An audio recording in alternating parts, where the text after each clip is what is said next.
7개월 저와 한 통 없었어. 은행 서류에 알줄일 뿐이야. 하지만 믿을 수 없는 반전. 그가 찾은 황금 비법은 아버지, 이 꽃나무 심으면 안 돼요. 진짜로요. 준기의 목소리가 마당 가득 퍼졌습니다. 한만수는 삽질을 멈추고 천천히 고개를 들었습니다. 아내가 평생 가꾸던 라일락 묘목이 그의 손에서 바들바들 떨리고 있었습니다. 내 엄마가 좋아하던 꽃나무다. 49제 지난 김에 심어주려고. 아버지, 지금 그게 중요한 게 아니잖아요. 준기가 가방에서 서류 뭉치를 꺼내 흔들었습니다. 빨간 글씨로 최종 통보라고 적혀 있었습니다. 서울 아파트 중도금이 이번 주까지예요. 이 집 처분 안 하면 우리 가족 길바닥에 낳는다고요. 만수는 묵묵히 삽을 땅에 꽂았습니다. 50년을 살아온 이 마당이 아내와 함께 웃고 울던 이 흙이 낯설게 느껴졌습니다. 며느리 미란이 현관문을 박차고 나왔습니다. 아버님, 저희가 지난 3년간 아버님 병원비만 얼마나 됐는데요? 이제 좀 저희 생각도 해주셔야죠. 내가 언제 병원비 달라고 했나? 만수의 목소리가 잠겼습니다. 그럼 혼자 돈 내고 병원 다니셨어요? 약값은요? 장례식장 비용은 누가 댔는데요? 미란의 목소리가 날카로웠습니다. 만수는 아내의 영정 사진을 바라봤습니다. 환하게 웃고 있는 아내의 얼굴이 흐릿하게 번져 보였습니다. 알았다. 집 팔아라. 정말요? 아버지, 진심이시죠? 준기의 얼굴이 환해졌습니다. 만수는 고개를 돌렸습니다. 아들의 그 표정을 차마 볼 수가 없었습니다. 대신 조건이 있다. 내 엄마 산소 옆에 이 나무만 심게 해다오. 예, 그거야 뭐. 당연하죠.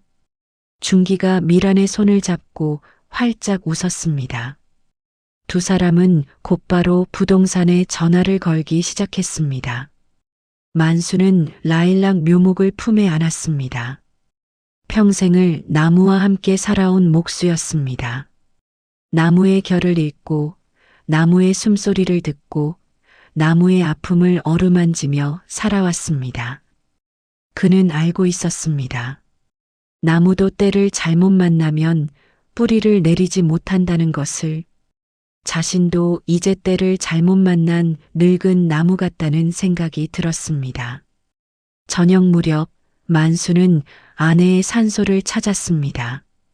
손수 깎아 만든 목비 앞에 무릎을 꿇고 앉았습니다. 라일락 묘목을 조심스럽게 심으면서 중얼거렸습니다. 여보, 나도 곧 갈 것 같소? 우리 아들이, 우리가 키운 그 아이가 이런 사람이 될 줄은 몰랐소. 바람이 불어왔습니다. 산자락의 소나무들이 웅웅거리며 노래를 불렀습니다.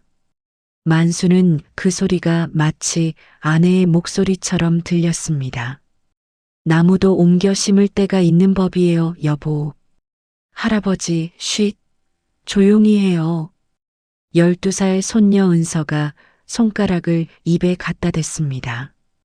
만수는 막 꺼내려던 옛날 이야기를 삼켰습니다.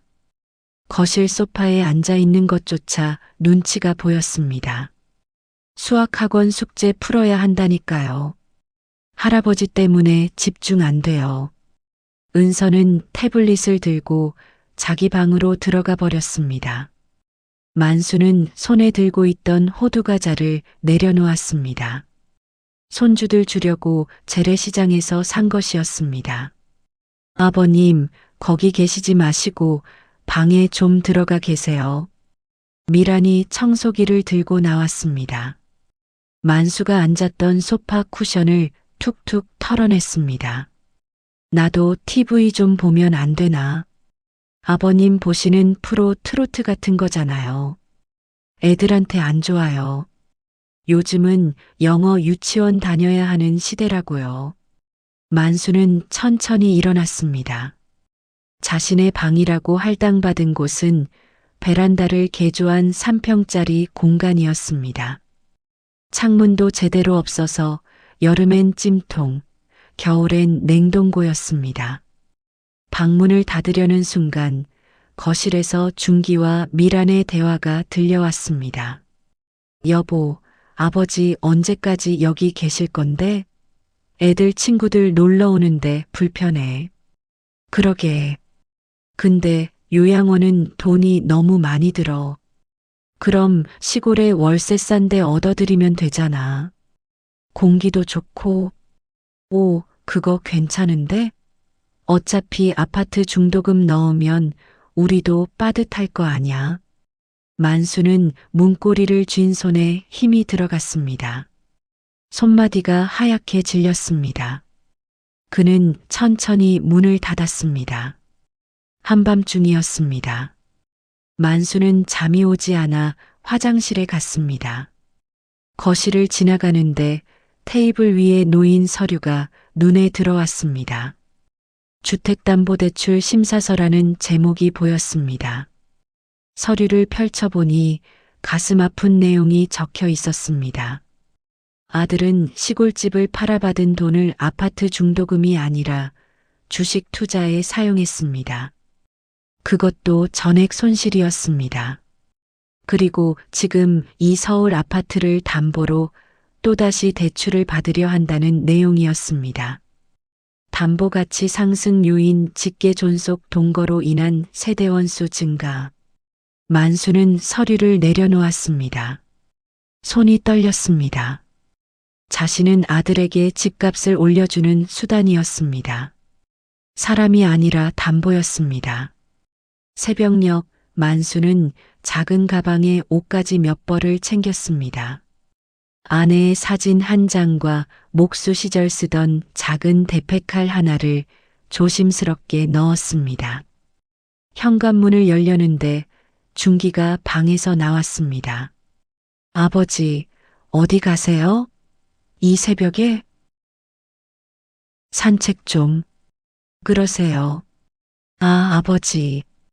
다음 주에 좋은 데 한번 가보시는 게 어때요? 공기 엄청 좋은 데가 있거든요. 준기의 얼굴에는 미소가 번졌습니다. 하지만 만수는 그 미소 뒤에 숨겨진 계산을 읽을 수 있었습니다. 평생 나무의 결을 읽어온 사람이었으니까요. 사람의 마음속 결도 보였습니다. 그래, 알았다. 만수는 고개를 끄덕였습니다. 더 이상 저항할 힘이 없었습니다. 만수는 고개를 끄덕였습니다. 더 이상 저항할 힘이 없었습니다. 여기에요, 아버지. 보세요. 완전 힐링 장소죠? 준기가 차에서 내려 양팔을 벌렸습니다. 소백산 자락 깊은 곳, 사람의 손길이 끊긴 지 오래된 폐가가 서 있었습니다. 지붕은 군데군데 무너져 있었고 담장은 넝쿨에 뒤덮여 있었습니다. 여기가 내가 살 곳이냐? 만수의 목소리가 갈라졌습니다. 네, 한 달에 10만 원이에요. 완전 싸죠? 집주인이 서울 사시는 분인데 그냥 방치하고 계셨대요. 제가 깔끔하게 정리해 드렸어요. 준기가 현관문을 열었습니다. 먼지가 폭풍처럼 쏟아져 나왔습니다. 만수는 기침을 했습니다.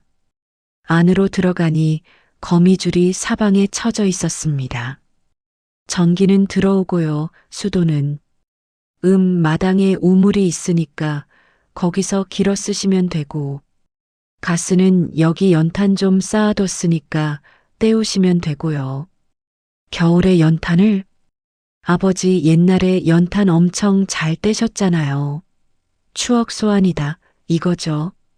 준기가 억지로 웃었습니다. 미라는 차 안에서 내리지도 않고 창문만 내렸습니다. 아버님, 여기 공기 정말 좋다면서요? 목공도 하시고 산책도 하시고 여유롭게 사세요. 얼마나 있어야 하는데? 만수가 물었습니다.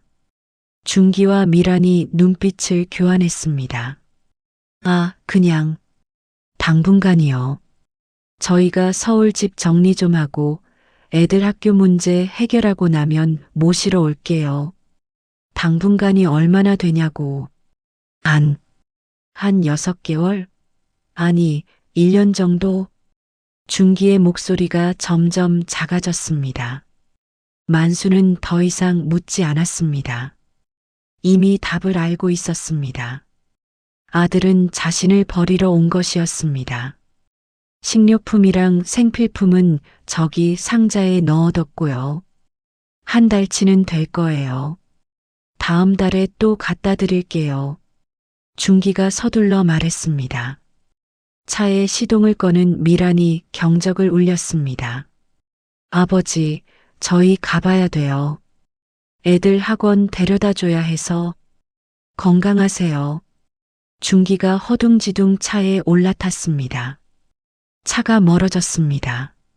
만수는 폐가 앞에 홀로 서 있었습니다. 먼지투성이 가방 하나만 달랑 들고 해가 저물기 시작했습니다. 만수는 집안을 둘러봤습니다. 방은 2칸이었지만 둘 다 곰팡이 냄새가 심했습니다. 부엌이라고 할 만한 곳은 개수대 하나와 낡은 가스레인지가 전부였습니다. 준기가 놓고 간 상자를 열어봤습니다. 라면 3박스, 통조림 몇 개, 생수 2박스. 그리고 유통기한이 임박한 햇반들이었습니다. 한 달치라는 게 이것이었습니다. 만수는 마당으로 나갔습니다. 우물을 찾아 두레박을 내렸습니다. 물이 올라왔습니다. 차가웠지만 깨끗했습니다. 손으로 물을 떠서 얼굴을 씻었습니다. 그때 마당 구석에서 무언가가 눈에 들어왔습니다. 말라 죽어가는 나무 한 그루가 서 있었습니다. 가까이 다가가 보니 산돌배나무였습니다. 가지는 바짝 말라 있었지만 뿌리 부분에서 희미하게 수액이 흐르는 게 느껴졌습니다. 너도 버림받았구나. 만수가 나무 껍질을 쓰다듬었습니다.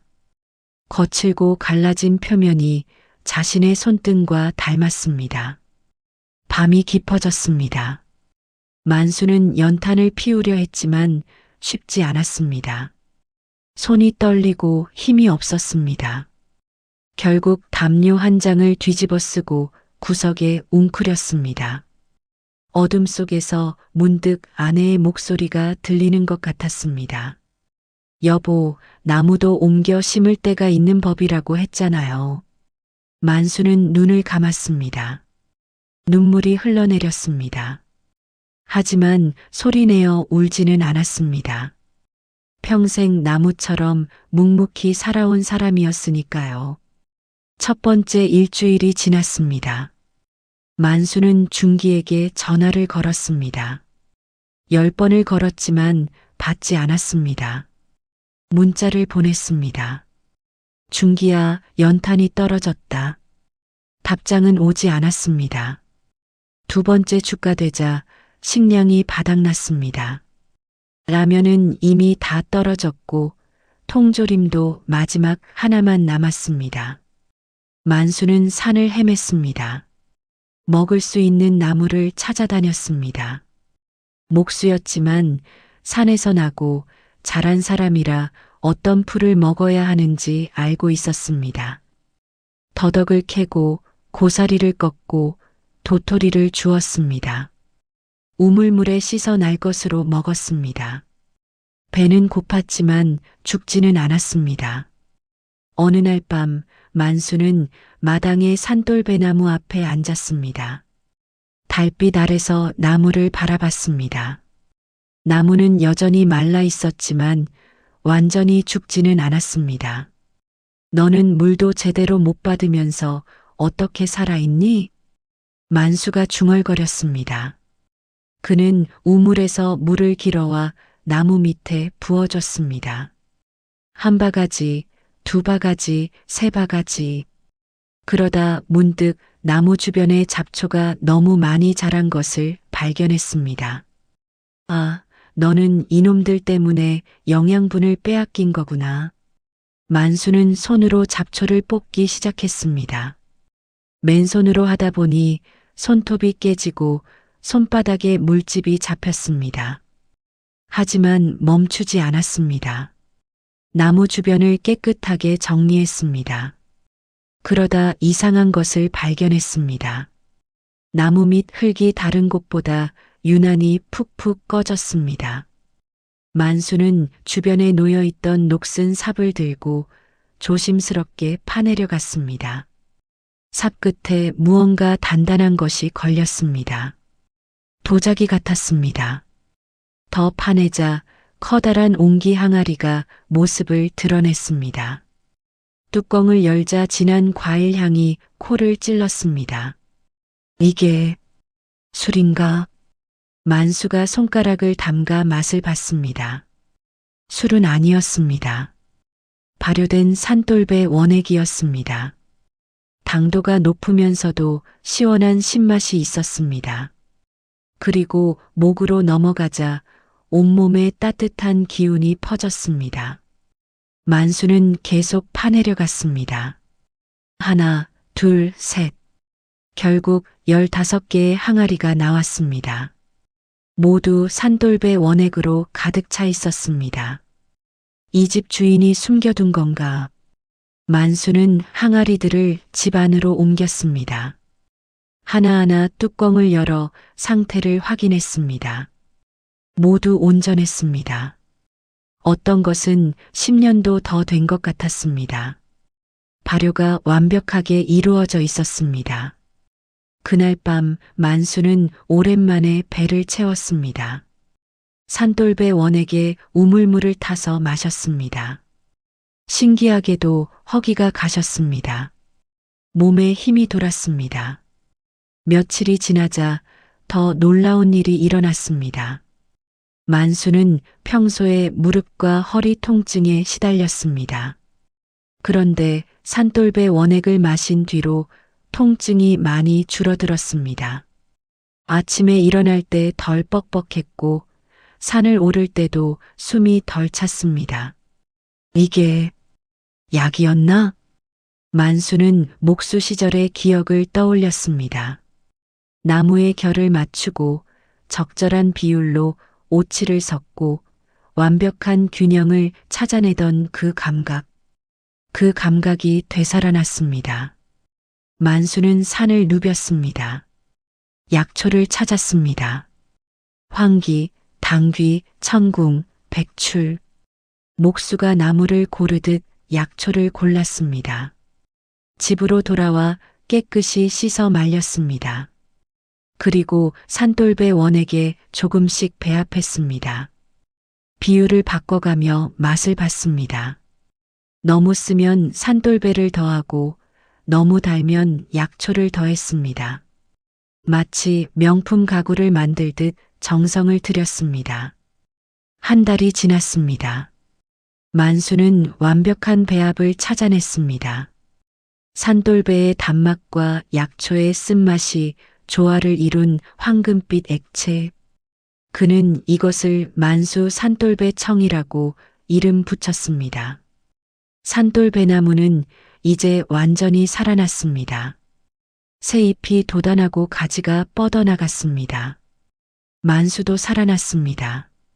버려졌다는 절망에서 벗어나 새로운 목표를 찾았습니다. 그는 매일 아침 나무에게 물을 주고 오후에는 약초를 캐러 다니고 저녁에는 산돌배청을 배합했습니다. 아들에게서는 여전히 연락이 없었지만 더 이상 전화를 걸지 않았습니다. 필요하지 않았습니다. 너나 나나 똑같았구나. 버려진 줄 알았는데 사실은 새로 시작할 기회를 얻은 거였어.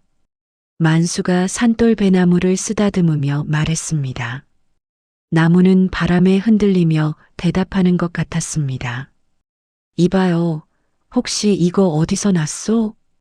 어느 날 아침 마을 이장이 헐레벌떡 달려왔습니다. 손에는 만수가 어제 마을 회관에 놓고 온 산돌배 청 한 병이 들려 있었습니다. 아, 그거요? 제가 만든 겁니다. 만수가 대답했습니다. 이장의 눈이 휘둥그레졌습니다. 만든 거라고?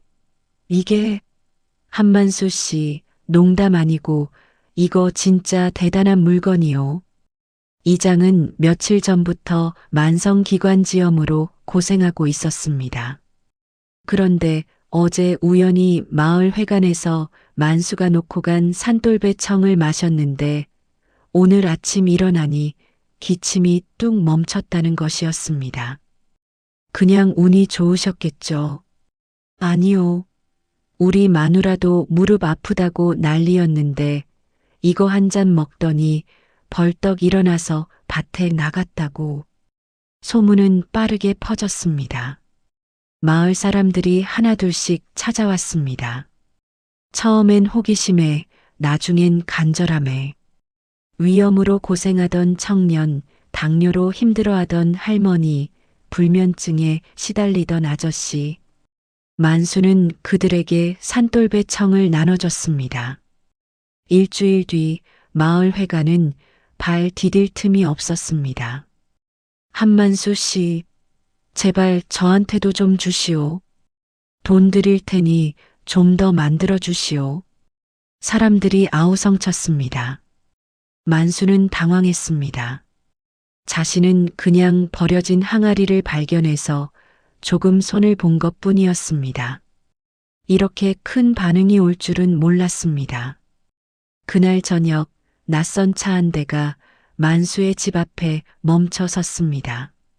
정장을 입은 사람이 내렸습니다. 오윤석이었습니다. 제약회사 오성바이오의 회장이었습니다. 한만수 선생님 맞으십니까? 오윤석이 정중하게 인사했습니다. 만수는 멍하니 그를 바라봤습니다. 제가 선생님 산돌배 청을 구해서 마셔봤습니다. 솔직히 말씀드리면 저는 말기 위암 환자입니다. 항암 치료를 받고 있는데 부작용이 너무 심해서 삶의 의욕을 잃었었습니다. 오윤석의 목소리가 떨렸습니다. 그런데 선생님 산돌배 청을 마신 뒤로 식욕이 돌아왔습니다. 구역질이 멈췄습니다. 기운이 났습니다. 이건 기적입니다. 만수는 말문이 막혔습니다. 자신은 그저 살기 위해 만든 것이었습니다. 다른 사람에게 이런 영향을 줄 줄은 꿈에도 몰랐습니다. 선생님, 제게 이 산돌배청을 함께 만들 기회를 주시겠습니까? 저는 제약회사를 운영합니다. 선생님의 배합 기술과 저의 생산 시스템을 합치면 더 많은 사람을 살릴 수 있습니다. 저는 배웠던 사람도 아니고 그냥 목수였습니다. 만수가 겸손하게 말했습니다. 오윤석이 고개를 저었습니다. 아닙니다. 선생님은 명인입니다. 나무의 결을 읽어내듯 약초의 기운을 읽어낸 분입니다. 학력이나 자격증이 중요한 게 아닙니다. 선생님의 손끝에서 나온 이 배합은 어떤 제약회사도 흉내낼 수 없습니다. 만수는 산돌배나무를 바라봤습니다. 달빛 아래 나무가 은은하게 빛나고 있었습니다. 버려졌다고 생각했던 이 나무가 사실은 땅 밑에 엄청난 선물을 숨기고 있었습니다. 자신도 마찬가지였습니다.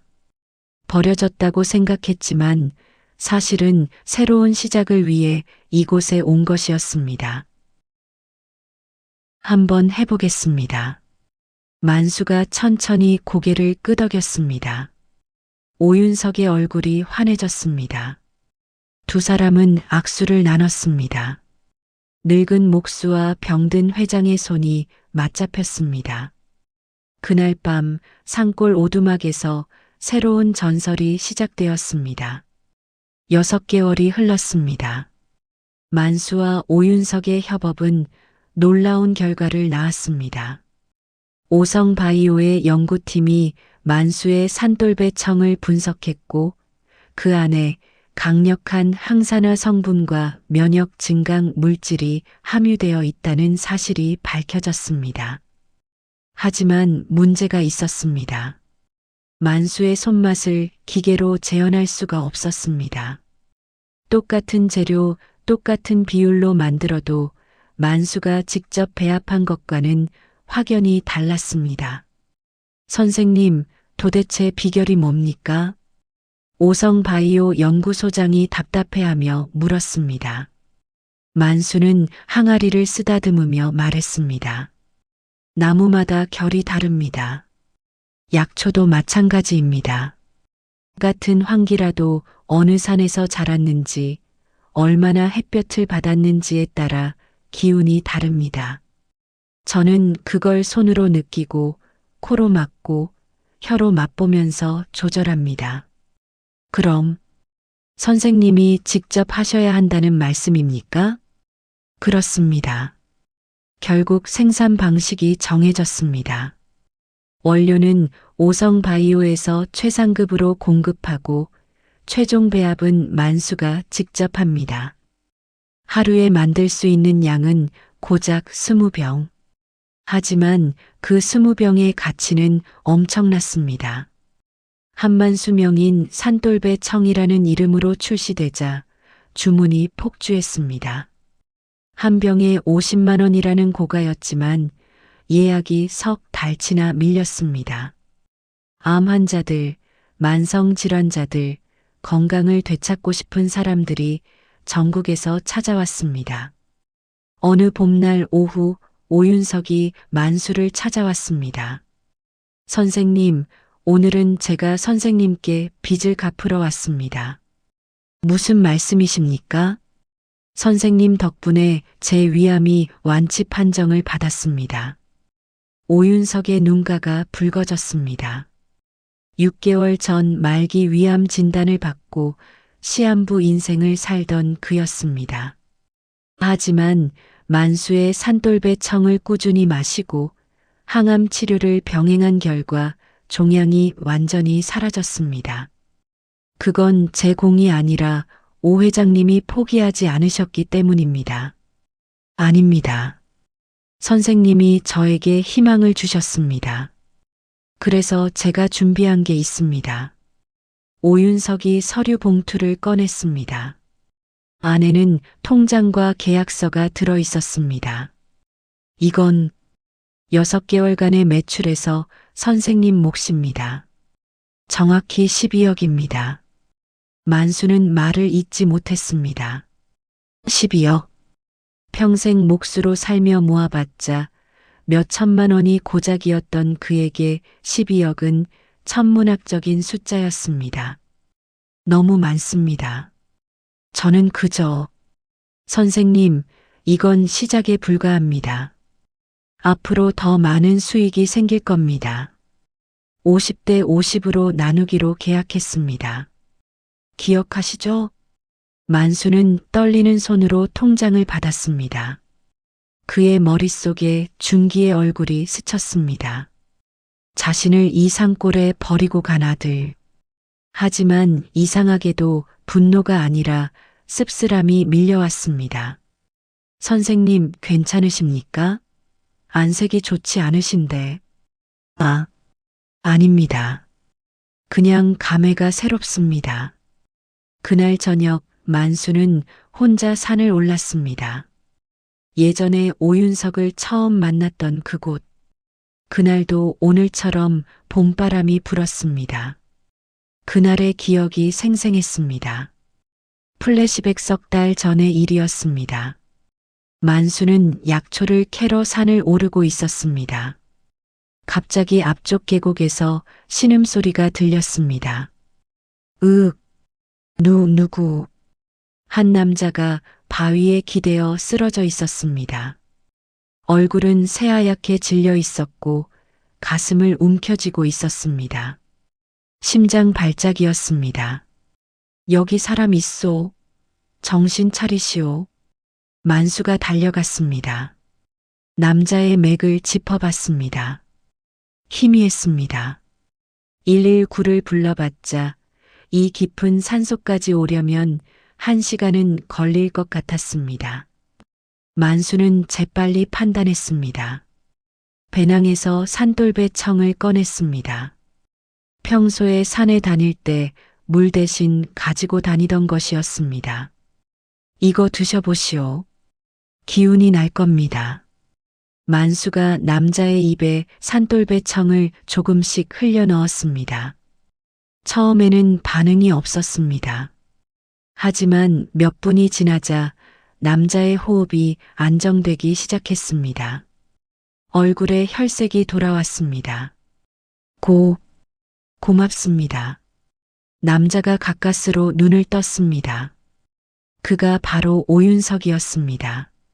무리하게 산을 오르시면 안 됩니다. 심장이 약하신 것 같은데. 제가 암 환자입니다. 마지막으로 산을 보고 싶어서. 오윤석의 목소리가 떨렸습니다. 만수는 그의 손을 잡았습니다. 아직 마지막이 아닙니다. 이 산돌배 청을 꾸준히 드셔보시오. 제가 직접 만든 겁니다. 이게 뭡니까? 방금 제 목숨을 살린 이게 산돌배와 약초를 배합한 겁니다. 제 아내도 아플 때 이걸 먹었습니다. 오윤석은 그날 만수에게서 산돌배 청 3병을 받아갔습니다. 그리고 일주일 뒤 정장을 입고 만수를 찾아온 것이었습니다. 플래시백이 끝나고 현재로 돌아왔습니다. 만수는 그날의 바위에 앉아 석양을 바라봤습니다. 운명이란 게 참 묘했습니다. 아들에게 버림받아 이 산골에 왔고 그 덕분에 산돌배 나무를 발견했고 그 덕분에 오윤석을 살렸고 그 덕분에 지금의 자신이 있었습니다. 여보, 당신 말이 맞았소. 나무도 옮겨 심을 때가 있는 법이었소. 만수가 혼잣말처럼 중얼거렸습니다. 바람이 불어왔습니다. 아내의 대답처럼 느껴졌습니다. 집으로 돌아오는 길, 만수의 휴대폰이 울렸습니다. 낯선 번호였습니다. 받았습니다. 아버지, 저예요, 준기. 만수의 손이 굳었습니다. 7개월 만에 처음 듣는 아들의 목소리였습니다. 어쩐 일이냐? 아버지, 요즘 어떻게 지내세요? 제가 바빠서 연락을 못 드렸네요. 그런데 아버지, 혹시 TV 나오신 거 맞으세요? 만수는 알아차렸습니다. 지난주에 한 케이블 방송에서 한국의 숨은 명인이라는 프로그램에 자신이 소개되었습니다. 오윤석이 추천해서 나간 것이었습니다. 방송 이후 더 많은 주문이 쏟아졌습니다. 그래, 내가 나왔다. 대박. 아버지가 돈을 그렇게 많이 버시다니. 저 정말 자랑스러워요. 준기의 목소리가 들떠 있었습니다. 만수는 입맛이 씁쓸했습니다. 그래서 무슨 일이냐? 아, 그게 저희가 아버지 너무 보고 싶어서요. 이번 주말에 내려가도 될까요? 애들도 할아버지 보고 싶대요. 만수는 한동안 말이 없었습니다. 전화기 너머로 준기와 미란이 쑥덕거리는 소리가 희미하게 들렸습니다. 오너라. 만수가 짧게 답하고 전화를 끊었습니다. 그는 마당의 산돌배나무를 바라봤습니다. 나무는 이제 완전히 살아나 풍성한 잎을 자랑하고 있었습니다. 하지만 만수는 알고 있었습니다. 나무를 살리려면 때로는 썩은 가지를 쳐내야 한다는 것을. 주말이 왔습니다. 검은색 대형 SUV가 먼지를 일으키며 산골 오두막 앞에 멈춰 섰습니다.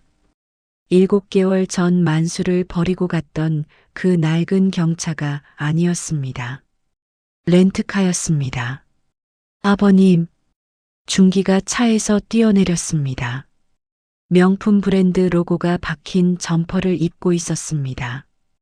미란도 화장을 진하게 하고 내렸습니다. 그리고 뒤에서 아이들이 억지로 끌려 나왔습니다. 할아버지, 은서가 어색하게 인사했습니다. 만수는 마당에서 나무를 깎고 있었습니다. 고개를 들지 않았습니다. 왔구나. 아버님, 그동안 얼마나 찾았는지 아세요? 전화도 안 받으시고 정말 걱정 많이 했어요. 미란이 과장되게 말했습니다. 만수는 손에 든 대패지를 멈추지 않았습니다. 내가 전화를 안 받았나? 내가 전화를 안 했나? 아, 그게. 준기의 얼굴이 굳었습니다. 만수가 천천히 고개를 들었습니다. 7개월 사이 만수는 많이 변해 있었습니다. 살이 쪄서가 아니라 눈빛이 달라졌습니다. 예전에 그 초라하고 기가 죽은 모습이 아니었습니다. 들어오지 말고 거기 서 있거라. 만수의 목소리가 차가웠습니다. 준기와 미란이 당황한 표정을 지었습니다. 아버지, 무슨 말씀을? 내가 TV에 나온 걸 봤지? 네, 정말 대단하시더라고요. 저희 친구들한테 자랑 엄청 했어요. 준기가 억지로 웃었습니다. 만수는 대패를 내려놓았습니다. 7개월 전 너희는 나를 여기 버렸다. 한 달치 식량이랍시고 놓고 간 게 라면 몇 박스와 유통기한 임박한 햇반이었지. 전화도 안 받고 문자도 안 보고 내가 죽든 말든 관심도 없었다. 아버지, 오해해요. 저희가 정말 바빠. 닥쳐라.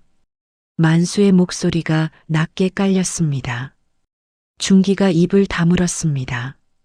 나는 여기서 굶주렸다. 산을 헤매며 풀뿌리를 캤다. 연탄도 떨어져서 겨울에 얼어 죽을 뻔했다. 그때 너희는 뭐 했냐? 서울 아파트에서 따뜻하게 지냈겠지. 미란이 뒤로 한 발짝 물러섰습니다.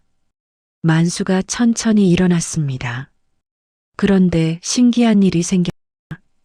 내가 죽지 않았어. 아니, 오히려 살아났어. 이 산골에서 나는 새로운 인생을 찾았다. 너희가 버린 이 쓰레기 같은 아버지가 이제는 전국구 명인이 됐다.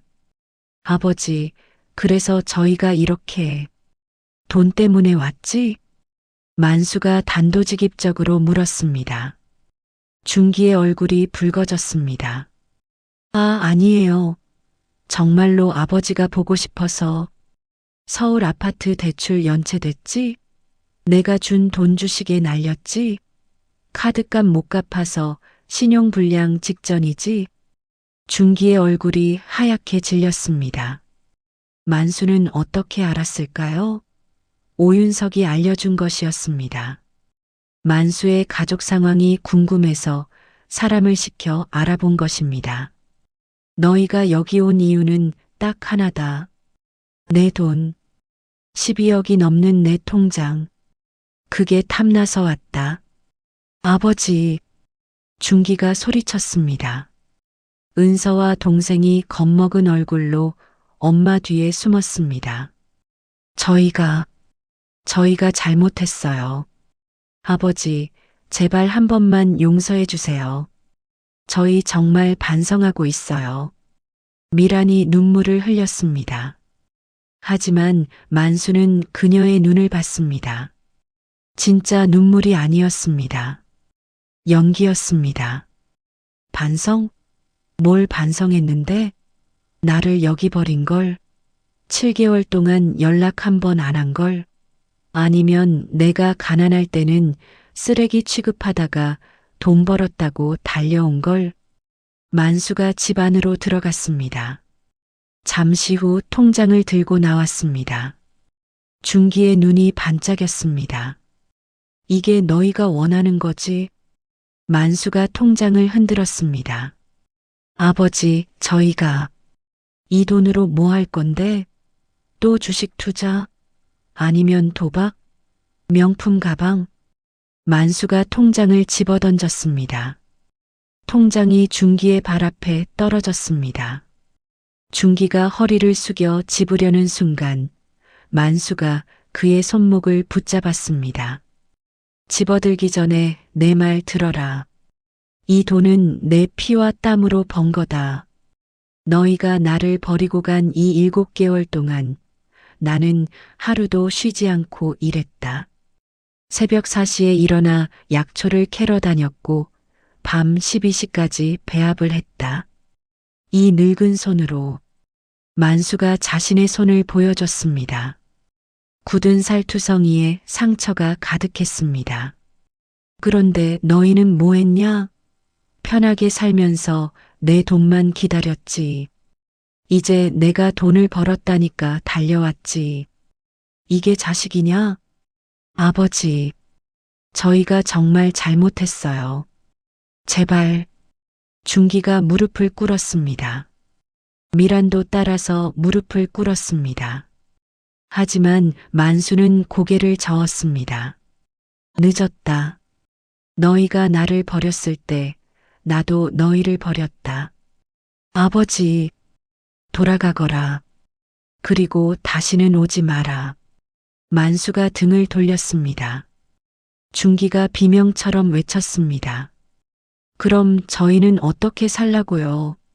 집도 잃고 돈도 없고 저희 가족은 길바닥에 나앉는다고요.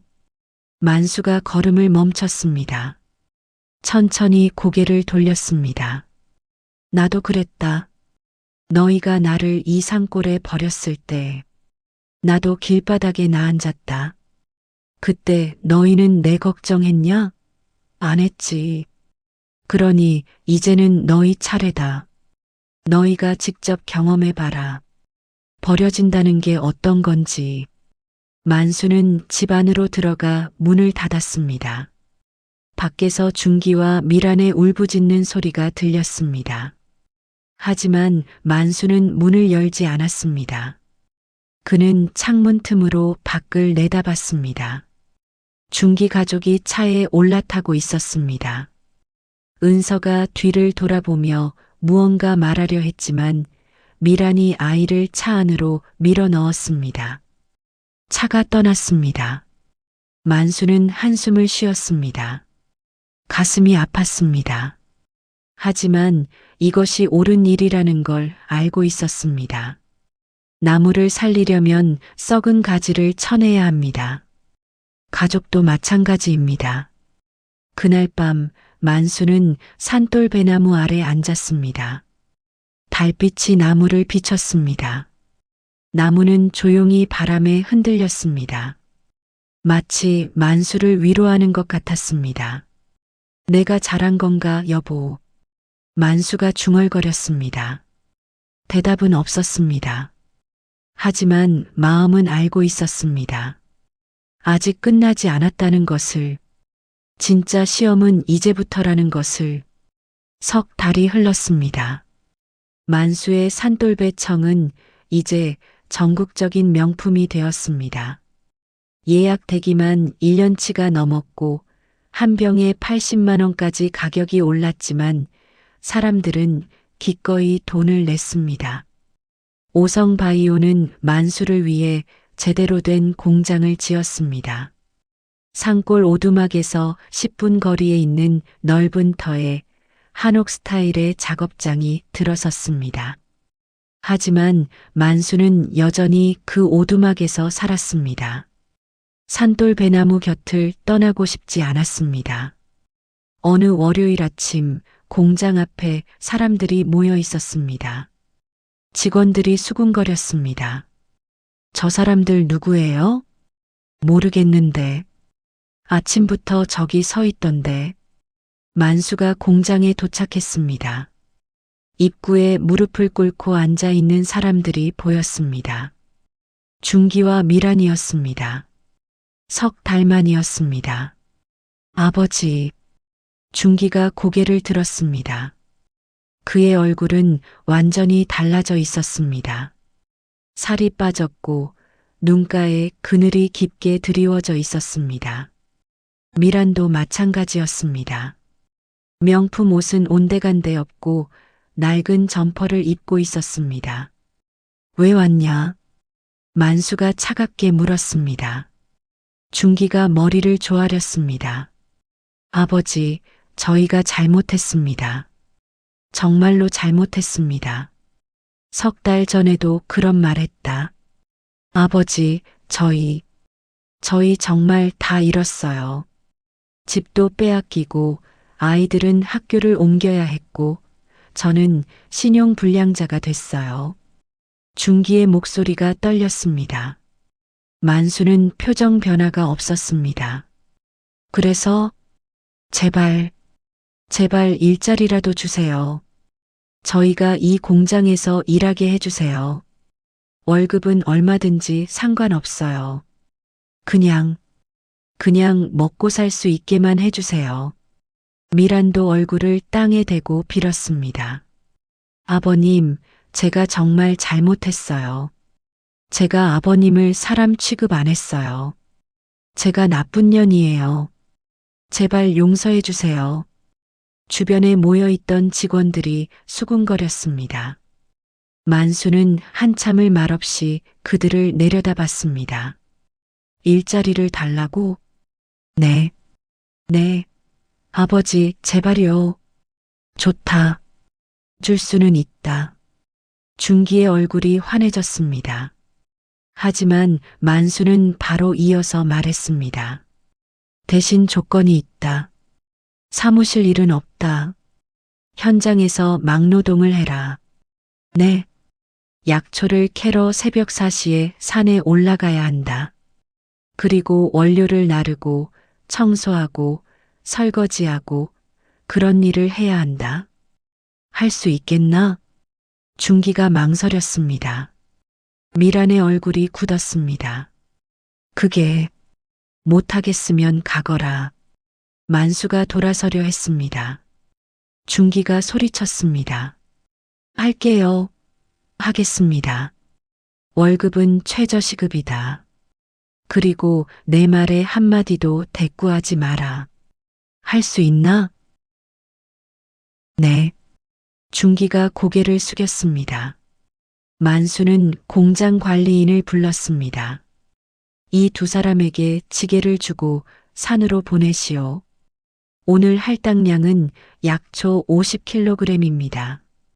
50kg이요? 미란이 깜짝 놀라 소리쳤습니다. 만수가 그녀를 똑바로 봤습니다. 내가 71살에 매일 하는 일이다. 너희는 아직 젊지 않냐? 못하겠으면 지금 돌아가거라. 미라는 입을 다물었습니다. 관리인이 지게 2개를 가져왔습니다. 낡고 무거운 나무 지게였습니다. 자, 메고 가시오. 준기와 미란이 지게를 맸습니다. 무게에 비틀거렸습니다. 만수는 그들을 지켜봤습니다. 아무 말도 하지 않았습니다. 이리 따라오시오. 관리인이 앞장섰습니다. 준기와 미란이 비틀거리며 뒤따라갔습니다.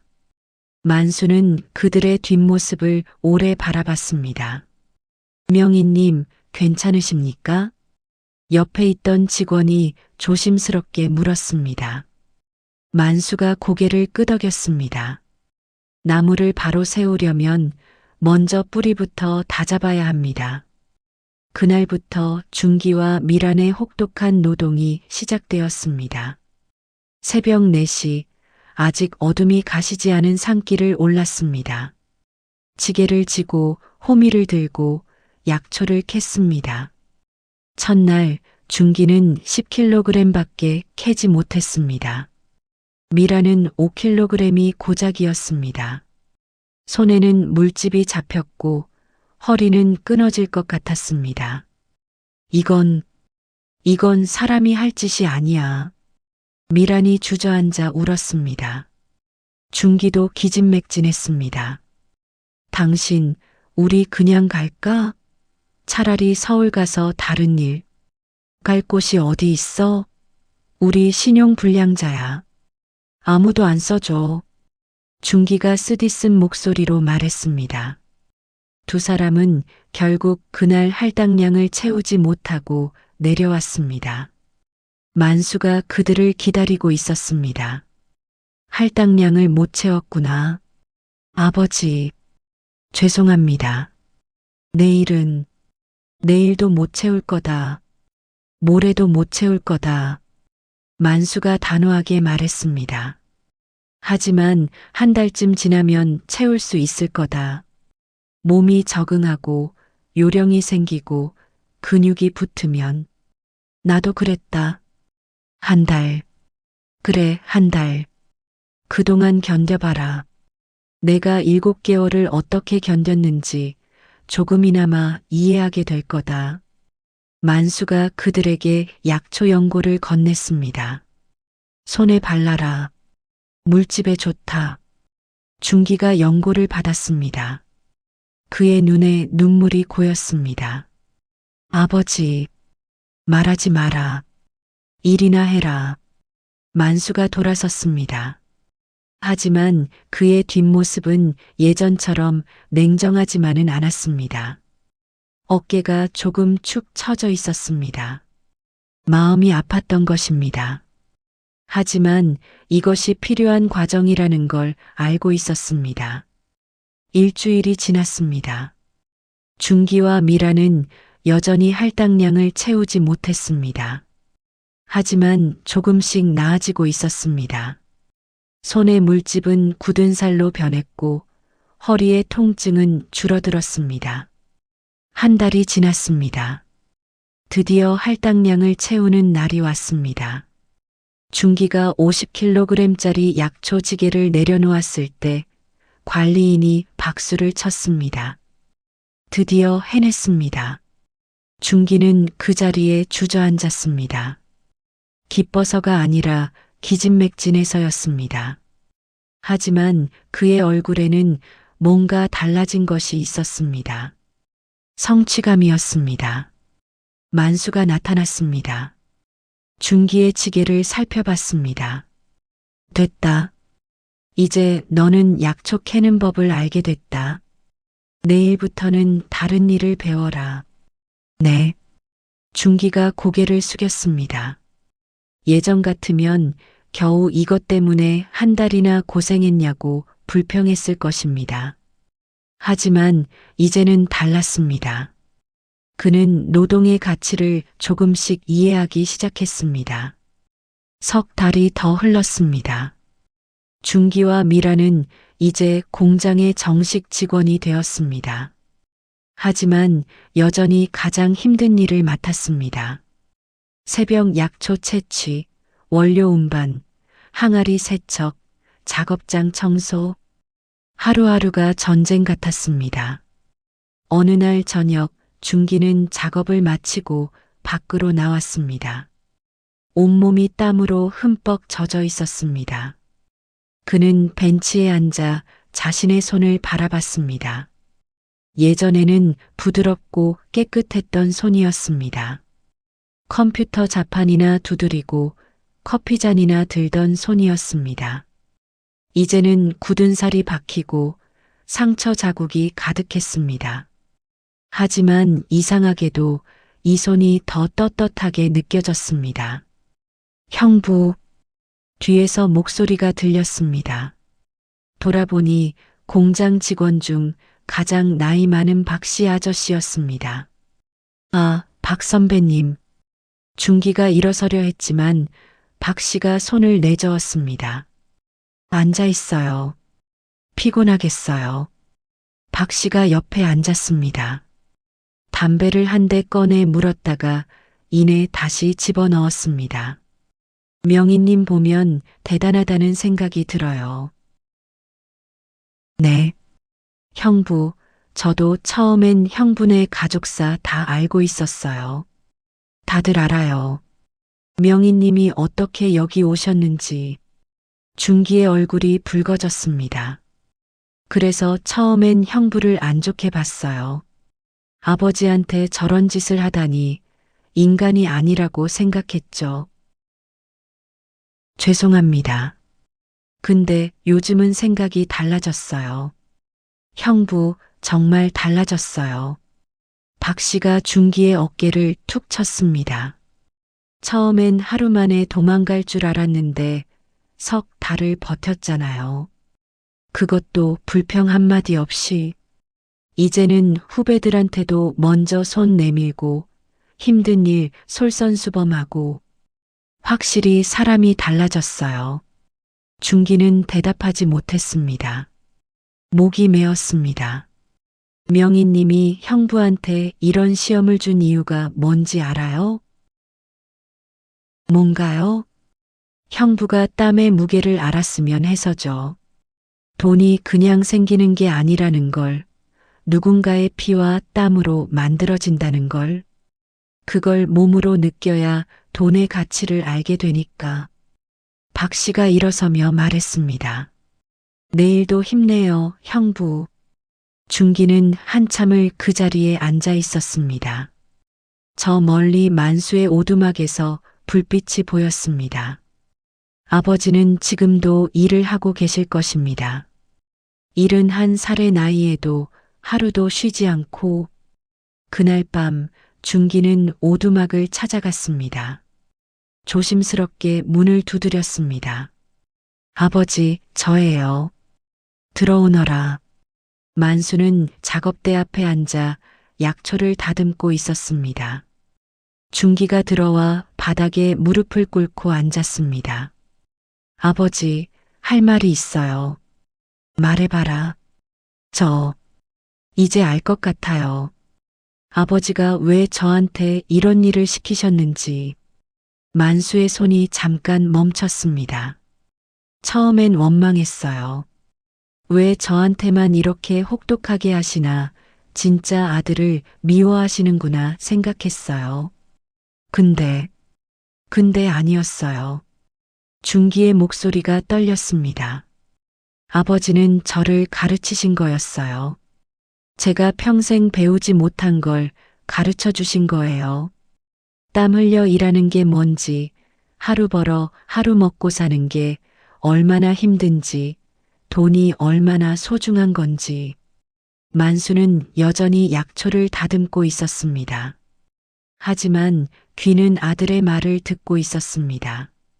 저는 정말 나쁜 놈이었어요. 아버지가 평생 모으신 돈을 하루아침에 날리고 아버지를 이 산골에 버리고 7개월 동안 연락도 안 하고 사람이 아니었어요. 준기가 얼굴을 두 손으로 감쌌습니다. 어깨가 떨렸습니다. 아버지, 용서해 주세요. 제가 정말 잘못했어요. 만수가 약초를 내려놓았습니다. 천천히 일어나 준기에게 다가왔습니다. 준기의 머리에 손을 얹었습니다. 고개 들어라. 준기가 고개를 들었습니다. 눈가가 붉었습니다. 만수는 아들의 손을 잡았습니다. 굳은 살 가득한 손을 쓰다듬었습니다. 이제야 사람 손이 됐구나. 만수의 목소리도 떨렸습니다. 아버지, 나무는 말이다. 깎고 또 깎아야 제 모양이 나온다. 사람도 마찬가지다. 내가 여기서 3달 동안 깎이고 다듬어진 거다. 만수가 준기를 일으켜 세웠습니다. 하지만 아직 끝난 게 아니다. 진짜 시험은 이제부터다. 무슨 말씀이세요? 돈을 버는 법을 배웠으니 이제는 돈을 쓰는 법을 배워야 한다. 돈을 어떻게 쓰느냐가 그 사람의 진짜 됨됨이를 보여주는 거다. 만수가 서랍을 열어 통장을 꺼냈습니다. 준기에게 내밀었습니다. 이게 3천만 원 들어있다. 내가 3달 동안 번 돈이다. 예. 준기가 깜짝 놀랐습니다. 최저시급으로 3달 일했는데 3천만 원이라니. 내가 번 건 최저시급 맞다. 하지만 나는 내가 일한 만큼 따로 적립해뒀다. 너는 내 공장에서 새벽 4시부터 밤 10시까지 일했다. 하루 18시간. 석 달이면 이 정도다. 준기는 통장을 받아들지 못했습니다. 떨렸습니다. 아버지, 저는 받아라. 내 땀값이다. 하지만 명심해라. 이 돈을 어떻게 쓰느냐를 내가 지켜볼 거다. 또 도박이나 투자로 날리면 그때는 진짜 끝이다. 준기가 통장을 두 손으로 받았습니다. 무거웠습니다. 돈의 무게가 아니라 의미의 무게였습니다. 아버지, 이 돈으로 먼저 할 일이 있어요. 뭐냐? 은서랑 동생 학용품 사주고, 미란이한테 제대로 된 밥 한 끼 사주고, 그리고 어머니 산소에 꽃 심으러 가고 싶어요. 아버지가 심으라고 하신 그 라일락 나무 제대로 관리 못한 것 같아서요. 만수의 눈가가 촉촉해졌습니다. 아들이 정말 달라졌습니다. 돈을 받고 가장 먼저 떠올린 게 가족이었고 돌아가신 어머니였습니다. 그래, 다녀오너라. 만수가 고개를 끄덕였습니다. 준기가 절을 했습니다. 깊고 진심 어린 절이었습니다. 아버지, 감사합니다. 그리고 사랑합니다. 준기가 밖으로 나갔습니다. 만수는 창문으로 아들의 뒷모습을 바라봤습니다. 어깨가 훨씬 넓어진 것 같았습니다. 당당해 보였습니다. 여보, 우리 아들이 사람이 됐소. 만수가 중얼거렸습니다. 바람이 불어와 산돌 배나무를 흔들었습니다. 아내가 대답하는 것 같았습니다.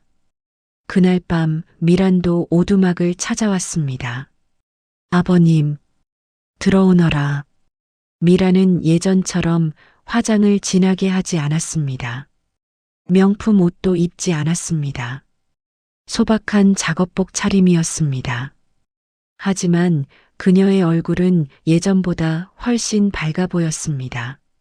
아버님, 저도 사과드리고 싶어요. 미란이 무릎을 꿇었습니다. 저는 정말 못된 며느리였어요. 아버님을 사람 취급도 안 했고 돈만 밝히고 체면만 차렸어요. 제가 우리 가정을 망친 거예요. 아니다. 너만의 잘못이 아니다. 만수가 말했습니다. 사람은 누구나 욕심이 있다. 더 나은 삶을 원하는 건 당연한 거다.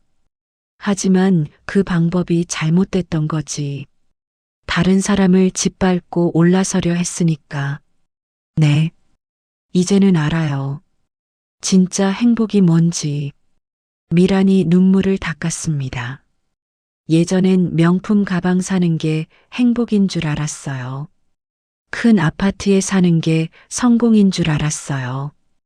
근데 아니더라고요. 진짜 행복은 가족이 함께 밥 먹고 하루 일과를 나누고 서로 걱정해 주는 거더라고요. 만수가 미란의 손을 잡아주었습니다. 이제 알았으면 됐다. 앞으로 잘하면 된다. 아버님, 저희 서울 안 갈래요. 여기서 아버님 모시면서 살고 싶어요. 안 되겠어요? 만수는 잠시 생각했습니다. 아직은 때가 아니다. 네. 너희는 아직 더 배워야 한다. 돈 버는 법만 배웠지. 인생 사는 법은 아직 못 배웠다. 조금만 더 기다려라. 때가 되면 내가 부르겠다. 미라는 고개를 끄덕였습니다. 실망스러웠지만 만수의 뜻을 거스르지 않았습니다. 1년이 흘렀습니다. 계절이 한 바퀴 돌아 다시 봄이 왔습니다. 산돌 배나무에는 하얀 꽃이 만발했습니다. 만수는 그 나무 아래 앉아 꽃잎이 떨어지는 걸 바라보고 있었습니다. 휴대폰이 울렸습니다. 오윤석이었습니다. 선생님, 좋은 소식입니다. 무슨 일입니까? 한만수 산돌배청이 식약처 건강기능식품 인증을 받았습니다. 이제 공식적으로 항암 보조제로 인정받은 겁니다. 만수는 미소를 지었습니다. 다 오 회장님 덕분입니다. 아닙니다. 선생님의 배합 기술이 과학적으로 입증된 겁니다. 선생님, 이제 정말 대한민국 최고의 명인이 되셨습니다. 전화를 끊고 만수는 하늘을 올려다봤습니다. 구름 한 점 없이 맑았습니다. 여보, 들었소? 우리가 해냈소. 만수가 중얼거렸습니다. 그날 저녁 만수는 준기에게 전화를 걸었습니다. 준기야, 내일 가족들 다 데리고 이리 오너라. 네. 아버지, 무슨 일이세요? 그냥 오너라. 할 얘기가 있다. 다음 날 오후 준기 가족이 도착했습니다. 이번에는 렌트카가 아니라 낡은 중고차였습니다. 은서와 동생이 차에서 내렸습니다. 아이들도 많이 달라져 있었습니다. 예전에 그 건방진 모습이 아니라 밝고 순수한 얼굴이었습니다. 할아버지, 은서가 달려와 만수를 안았습니다. 만수는 손녀를 꼭 안아주었습니다. 많이 컸구나. 할아버지, 저 요즘 학교에서 1등 했어요. 그리고 피아노 대회에서도 상 받았어요. 그래, 우리 은서 대견하네. 준기와 미란도 내렸습니다. 두 사람은 완전히 다른 사람이 되어 있었습니다. 얼굴에는 그을음이 묻어 있었고 옷은 소박했지만 눈빛만큼은 예전 어느 때보다 맑았습니다. 아버지, 준기가 짐을 내렸습니다. 커다란 상자였습니다. 이게 뭐냐? 아버지가 좋아하실 것 같아서요. 제가 직접 만들었어요. 상자를 열자 정교하게 깎인 나무 의자가 들어 있었습니다. 만수는 깜짝 놀랐습니다.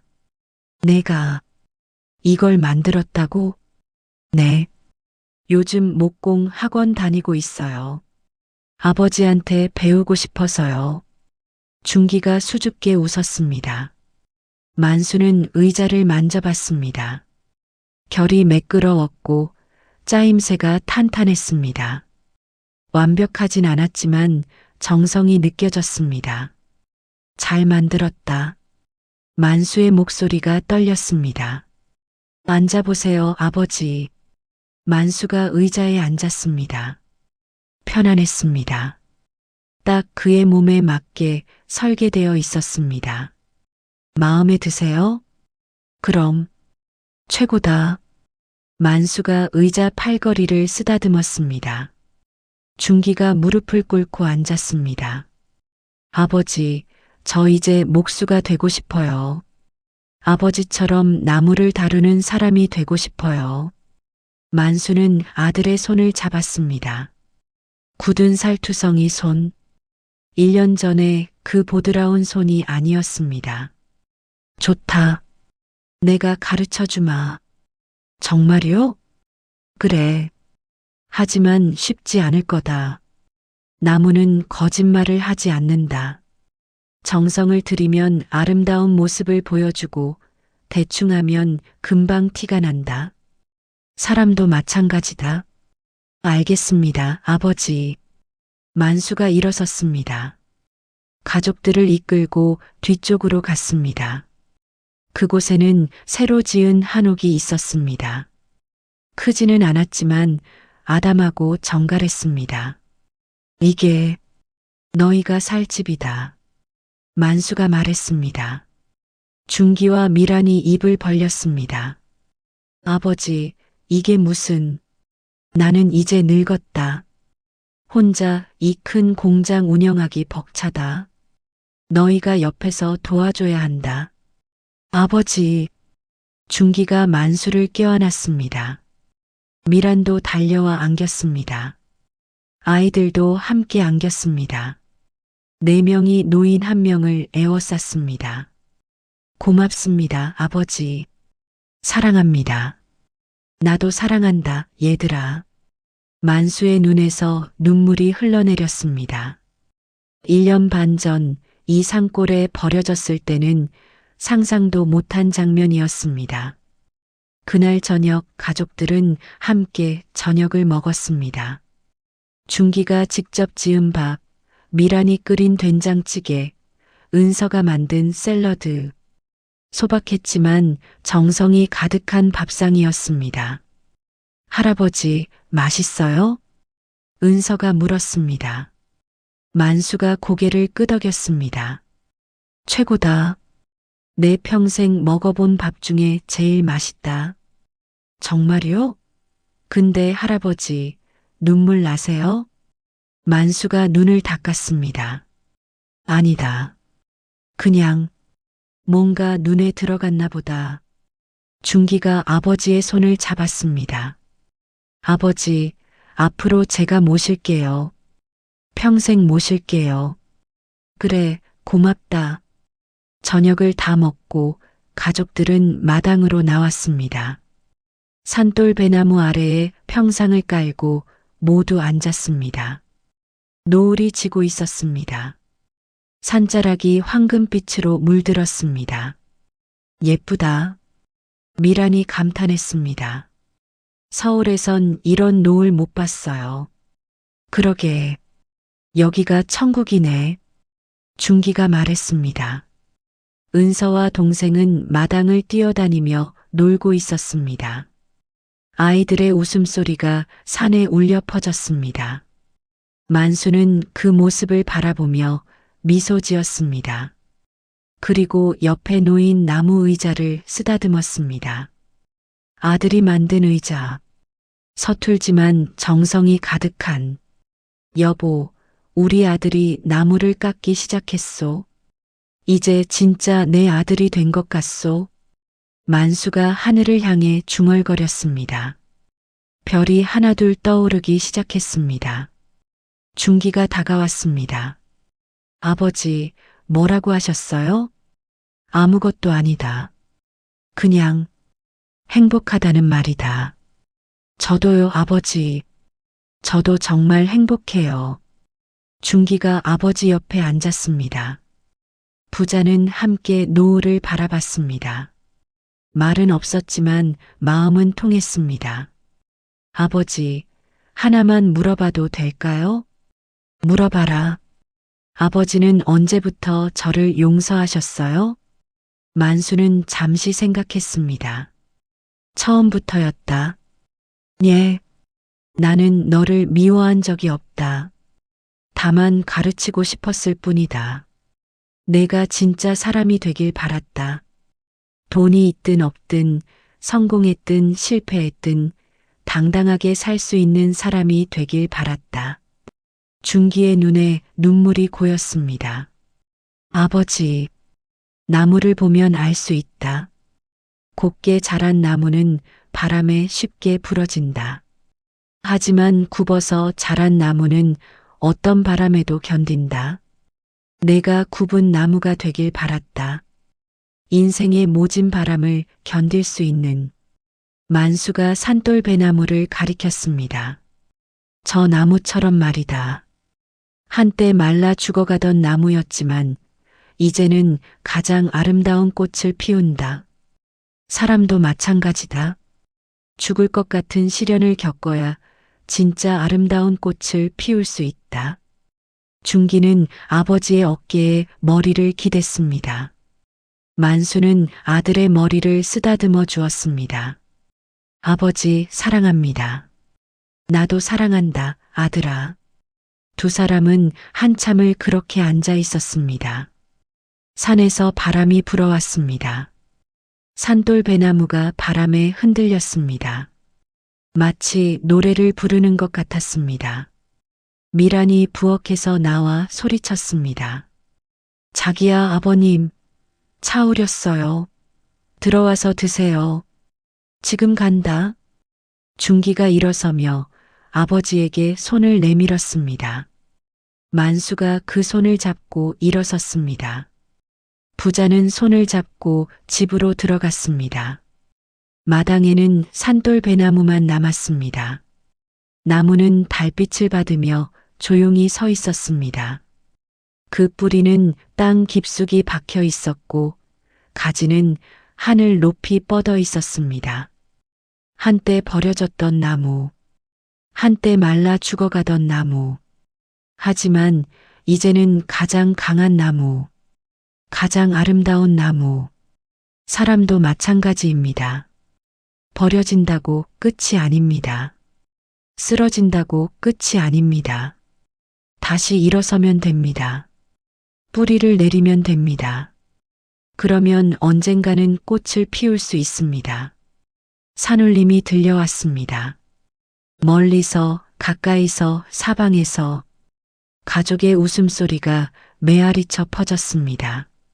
노인의 기쁨이, 아들의 감사가, 며느리의 행복이, 손주들의 즐거움이 하나로 어우러졌습니다. 이것이 진짜 조화였습니다. 이것이 진짜 행복이었습니다. 만수는 창문 너머로 산돌배나무를 바라봤습니다. 나무가 바람에 흔들리며 그에게 말하는 것 같았습니다. 잘하셨어요, 주인님. 이제 마음 편히 쉬세요. 만수는 미소 지었습니다. 그리고 가족이 있는 거실로 돌아갔습니다. 차 향기가 집 안가득 퍼졌습니다. 아들이 우려준 차, 며느리가 차려준 다과, 손주들이 깔아준 방석. 자, 아버지, 드세요. 중기가 찻잔을 건넸습니다. 만수가 받아들었습니다. 따뜻했습니다. 고맙다. 아니에요. 제가 더 감사하죠.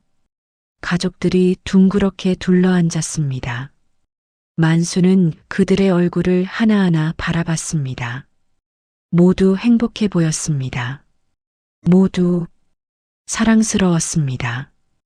얘들아, 만수가 입을 열었습니다. 응, 아버지. 너희들 덕분에 내 인생이 완성됐다. 고맙다. 아버지, 무슨 말씀을. 저희가 아버지한테 얼마나 많은 빚을 졌는데요. 아니다. 너희가 있어서 내가 사는 이유가 생겼다. 너희가 있어서 내 인생이 의미가 있다. 만수가 찻잔을 들어 올렸습니다. 우리 가족의 행복을 위하여. 건배. 모두가 찻잔을 부딪혔습니다. 맑은 소리가 울려 퍼졌습니다. 그날 밤 산골 오두막에는 불빛이 환하게 켜져 있었습니다. 그 불빛은 마치 등대처럼 어둠을 밝혔습니다.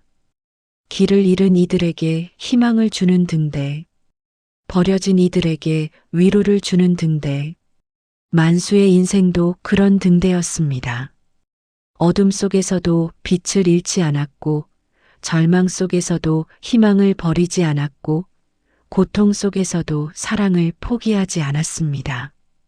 그래서 그는 이길 수 있었습니다. 그래서 그는 다시 일어설 수 있었습니다. 그래서 그는 가족을 되찾을 수 있었습니다. 굽은 나무가 선산을 지킨다는 말이 있습니다. 고든 나무는 베어져 쓰이지만 굽은 나무는 쓸모없다 여겨져 남아 조상의 산을 지킵니다. 만수는 굽은 나무였습니다. 버려졌지만 살아남았고 쓸모없다 여겨졌지만 가장 쓸모있는 사람이 되었고 끝이라 생각했지만 새로운 시작이었습니다. 그의 이야기는 끝이 아니라 시작입니다. 노을이 지는 것이 아니라 새로운 아침이 오는 것입니다. 산울림이 계속 울려 퍼졌습니다. 가족의 웃음소리가, 행복의 노래가, 사랑의 화음이, 그리고 그 소리는 산을 넘어, 마을을 넘어, 세상 끝까지 퍼져나갔습니다.